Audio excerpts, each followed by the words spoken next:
Triple Eight Productions, Cellulite Creations, திரு சஜித் கிருஷ்ணன் அவர்கள் தயாரிப்பில் இயக்குனர் மாதவ் ராமதாசன் அவர்களுடைய இயக்கத்துல ஜாசி கிஃப்ட் அவர்கள் இசையமைப்பில் சுப்ரீம் ஸ்டார் திரு சரத்குமார் அவர்கள் கதாநாயகனாக நடித்து உருவாகி இருக்கும் ஆழி திரைப்படத்துடைய இசை தற்போது வெளியிடப்படுகிறது.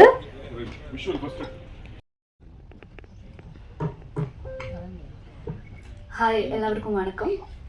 தமிழில் வந்து இது என்னோட third project. First one was emoji web series, second YOLO, and இதுதான் ஆழி. And at last it's going to release on February 27. இது முடிஞ்சு ஐ திங்க் ஒரு 3 இயர்ஸ்க்கு மேலே ஆயிடுச்சு. அண்ட் நான் இதில் வந்து சரத் சாரோட பொண்ணாக தான் நடிச்சிருக்காங்க. சின்ன வயசுலேருந்தே எனக்கு சரத் சார் மூவிஸ் ரொம்ப பிடிக்கும். ஐ திங்க் கிறிஸ்டியன் பிரதர்ஸ் வந்து Karim Lala character, it was super. And I think 2011 தான் அது ரிலீஸ் ஆயிருக்கு. ஐ வாஸ் 8 இயர்ஸ் அந்த டைமில். ஸோ அப்போ முதல்ல எனக்கு ரொம்ப பிடிக்கும். அண்ட் தமிழில் வந்து நம்ம ரோசாப்பூ, சின்ன ரோசாப்பூ எல்லாமே சூப்பராக இருக்குது. அண்ட் ஆஃப் ஸ்க்ரீனில் கூட எனக்கு அப்பா மாதிரி தான் இருந்துச்சு. அந்த மாதிரி விஷயங்களை தான் சொல்லி தந்தேன். So thank you so much. And நம்ம director Ramdas sir, is a Malayali director. என்னோட லைக் மலையாளத்தில் வந்து ரொம்ப ஃபேன்ஸ் இருக்காங்க நம்ம டைரக்டருக்கு. என்னோட like when I was in college, என்னோட சாருக்கெல்லாம் வந்து ரொம்ப பிடிக்கும். மை டீச்சர்ஸுக்கெல்லாம் வந்து ரொம்ப பிடிக்கும் சாரோட மூவிஸ். ஸோ நம்ம Sajid Yettam producer, thank you so much for giving me such opportunity to act in this movie. And sound வந்து Resul Pookutty sir, thank you so much. Because நமக்கு தெரியும் எப்படி இருக்கும், is a Oscar winner too. And நம்ம சாங்ஸ் வந்து ஜாசி கிஃப்ட். அண்ட் எனக்கு மலையாளத்தில் வந்து லஜ்ஜாவதியே அந்த songs it's very famous in Malayalam.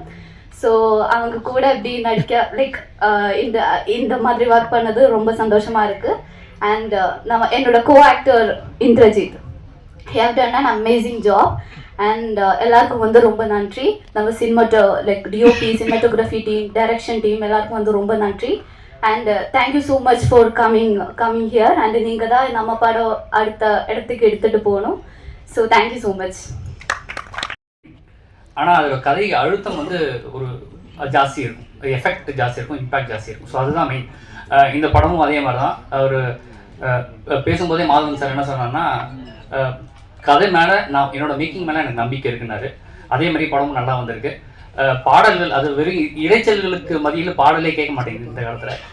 அதுக்கு நடுவில் அழகாக அந்த இசை அமைத்து அதில் வந்து வரிகள் கேட்குற மாதிரி அமைத்து கொடுத்த ஜாசி கிஃப்ட் சாருக்கும் நன்றி. இந்த வாய்ப்பை அளித்த சஜித் சார் அப்புறம் மாதவ் சாருக்கும் நன்றி. இந்த படத்துக்கு எனக்கு தெரிஞ்ச ஒரு முக்கியமான விஷயம் என்னன்னா சவுண்ட் எஃபெக்ட்ஸ். அந்த சவுண்ட் எஃபெக்ட்ஸை பிரமாதம் பண்ணி கொடுத்த ரசூல் சாருக்கு நன்றி.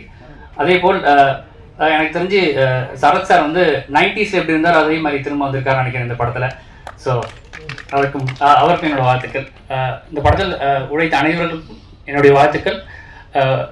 கண்டிப்பாக ப்ரமோஷன் பண்ணுங்கள். இந்த படம் எனக்கு தெரிஞ்சு நல்ல ரீச் இருக்கும்னு நினைக்கிறேன். நன்றி. எல்லாருக்கும் வணக்கம்.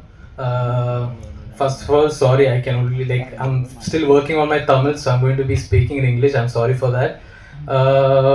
Big thanks to Madhav Ramdas sir for giving me an opportunity. I first came into acting through his film Ilayaraja. He was grateful enough to give me that good opportunity, and again with a very good, crazy, big opportunity came again years after, and I cannot express it in words how grateful I am to Ramdas sir. And then to work along with Sharthkumar sir, he's an inspiration on and off the screen as well. I got to learn a lot when I was working with him, and thank you sir for being such an inspiration. You are like, if the actor I am today, there's a lot of you in it, I'm pretty sure, because there was a lot of things, like I worked with a lot of other actors, but working with you was like, you have this discipline, this we say, the motivation to do the work, the determination, the discipline. I especially loved how we say, I'm sorry, it's very like how on time you are. Like if there's a shot at 9 o'clock, he would reach there by 8:30, and by 9 he'll be ready to take the first shot. So that's one of the most important things I believe for every actor to have, and I've learned that from you sir. And of course with the background score and all, we have Rasul Pokuti sir, who has done amazing work for the films, and having him along with as a part of the team of RD, it's obviously a big thing. And Sajid sir, thank you for giving this opportunity. Then my co-actress Devika, who was also like very fun to work with, and I hope we can work a lot in the future as well. And then my amma and appa wouldn't recognize me in person. I hope like it was a fantastic opportunity and a fantastic working experience as well for me, and I hope everyone watches it and supports. And thanks so much.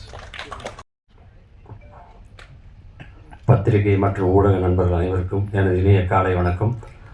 மேடையில் அமர்ந்திருக்கிற தயாரிப்பாளர், இயக்குனர் மற்றும் இங்கே இருக்கிற அனைவருக்கும் எனது பணிவான வணக்கம். சரத் சார் கூட நடித்து ரொம்ப வருஷம் ஆச்சு. ரொம்ப வருஷம்னா 2000க்கு முன்னாடி நடித்தது. அதுக்கப்புறம் இப்போ தான் அவங்க நடிக்கிறேன். இப்போ ரொம்ப சந்தோஷமாக இருந்தது. ஏன்னா அப்பப்போ பார்த்துப்போம், பேசிப்போம். ஆனால் இது வரைக்கும் அப்படி ஒரு வாய்ப்பு அமைஞ்சதில்லை. இதில் ஒரு சிறப்பான ஒரு கேரக்டர். ஏற்கனவே அப்பாவாக இருக்கேன், அப்பாவாக பண்ணியிருக்கேன். நிகழ்வில் கூப்பிடும்போது சொன்னார், பார்த்தீங்கன்னா ஒரு 2 சைடில் 2 ஹீரோயின் உட்கார வச்சுருக்கேன் அப்படின்னார். அவங்க சரத் சாரோட பொண்ணா, இன்னொன்று வந்து எனக்கு ஒய்ஃபா, 2 பேர்த்த உட்கார வச்சுருக்கேன் அப்படின்னு சொன்னார். ஆனால் முதலாக அப்பா வேஷம் பண்ணது நிகில் சார் நடித்த படத்தில் தான். ஒரு நல்ல கேரக்டர், நீங்கள்லாம் பார்த்துருப்பீங்க. அதற்கு பிறகு இந்த படத்தில் ஒரு அப்பா வேஷம் கிடைச்சது. டைரக்டர் கூப்பிட்டு பறையும்போ, வையாபுரி சாரே ஒரு 2 தவசம் மாத்திரை மதி அப்படின்னு சொன்னார். 2 தவசம் ஆகிட்டு சார், அப்பா கேரக்டருங்க 2 வருஷம் 2 தவசங்கிறீங்களே அப்படின்னு. 2 வருஷமா 2 தவசமா இல்லை, 2 தவசம் மதி அப்படின்னார். ஆனால் போய் நடித்தா ஒரே நாள் தான். காலைல போய் இறங்கணும், சாயங்காலம் 7 மணிக்குள்ளே முடிச்சு அனுப்பிட்டாங்க. அந்த சாங்கை பார்க்கும்போது ஒரு 4 நாள் எடுத்த மாதிரி இருக்கு மாண்டேஜ் பார்த்தா. ஆனால் அது வந்து வெறும் 2 ஹவர் கூட இல்லை, அவ்வளவு ஃபாஸ்ட்டு. அதே மாதிரி சீனும் தாமரையை கேட்டு பார்த்துருக்கு. காலைல போன உடனே மதியானத்துக்குள்ளே சீன்ஸ் எல்லாத்தையும் முடிச்சிட்டாங்க. மதியானம் 3 மணிக்கு மேலே மாண்டேஜ் எடுக்க ஆரம்பித்தாங்க. சார் இன்னும் இங்கே போவா, இன்னும் சார் பூவா, இன்னும் 4 ராவில் இல்லையே, இல்லை இந்த ஒரு தவசம் மாத்திரம் இன்னும் கழிஞ்சு. இப்போ படம் பார்க்கும்போது தான் தெரிஞ்சது, ஆகா எல்லாத்தையும் வெட்டிட்டாங்க போட்டுருக்குன்னு நினச்சேன். ஆனால் அந்த சாங்லேயே அவரை அழகாக காமிச்சிருக்காங்க. ஒளிப்பதிவாளரும் சரி, எடிட்டரும் சரி, இசையும் சரி, பாட்டும் சரி. சரத் சாரை பற்றி சொல்லும்போது சொன்னார், இப்போயும் 90s மாதிரி இருக்காரு. அவர் என்றைக்குமே 90s மாதிரி தான் இருப்பார். ஏன்னா அவர் பின்னாடி எப்பயுமே அவர் அந்த இதில் யூடியூப்ல இதெல்லாம் பார்க்கும்போது பார்த்தீங்கன்னா அவர் எக்ஸசைஸ் பண்ணுறது, சாப்பிட்றது, நடக்கிறது, பேசுறது, இன்னைக்கும் அதாவது அந்த முகத்தில் பாருங்களேன், எப்பயுமே அந்த சந்தோஷமும் கலையும் இருந்துக்கிட்டே இருக்கும். அதுதான் அவர் இவ்வளோ ஆரோக்கியமாக இன்னும் யூத்தாக இருக்கிறதுக்கு காரணம். ஒரே ஒரு தடவை அவர் கையை மட்டும் தொட்டு பார்த்துட்டு வந்துடுறேன். இதுதான்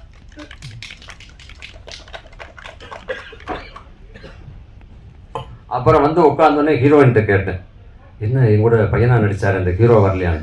என்ன ஹீரோ வரலையா இருந்தால் உங்கள் பக்கத்தில் உட்காந்துக்கல அவர் தான் அப்படின்னு. அவர் ஒரு மினி சரத் சார் மாதிரியே இருக்கார் பாருங்க. ஆனால் படத்தில் பார்க்கும்போது குடும்பியெல்லாம் வச்சுக்கிட்டு அப்படியே இப்போ ஒரு அப்பாவே அப்படி இருந்தது. என்னப்பா இப்படி மாதிரி ஹீரோ மாதிரி வந்துருக்கேன். என்ன நான் ஹீரோ தாங்க, ஆல்ரெடி இப்போ வேறு 4-5 ப்ராஜெக்ட் போயிட்டு இருக்குனார். அந்த அளவுக்கு ஒரு சிறப்பான அத்தனை நடிகர்களும் யதார்த்தமாக ரொம்ப சிறப்பாக நடிச்சிருக்காங்க. அதுக்கு காரணம் இயக்குனர், ஒளிப்பதிவாளர், தயாரிப்பாளர். இவங்க எல்லாரும் வந்து தாமரை சொல்லும்போது சொன்னாங்க, மலையாளத்தில் தடுமாறினார், பேச தடுமாறினார். ஆஹா, அவ்வளவு அழகா. அதாவது நம்ம எல்லாம் மலையாளத்தில் அபிநயிக்கான்னு ஆசைப்படுது, ஆனால் மலையாள டைரக்டர்கள்லாம் தமிழில் படம் எடுக்கான்னு ஆசைப்படுறாங்க. ஆனால் அவ்வளவு திறமையாக அழகாக ஒரு கதை பண்ணியிருக்காங்க. ஆடி February 27 ரிலீஸ் ஆகுது. உங்கள் கூட சேர்ந்து நானும் பார்க்க ஆவலாக இருக்கேன். இந்த படம் வெற்றி அடைய எனது மனமார்ந்த வாழ்த்துக்கள். நன்றி, வணக்கம்.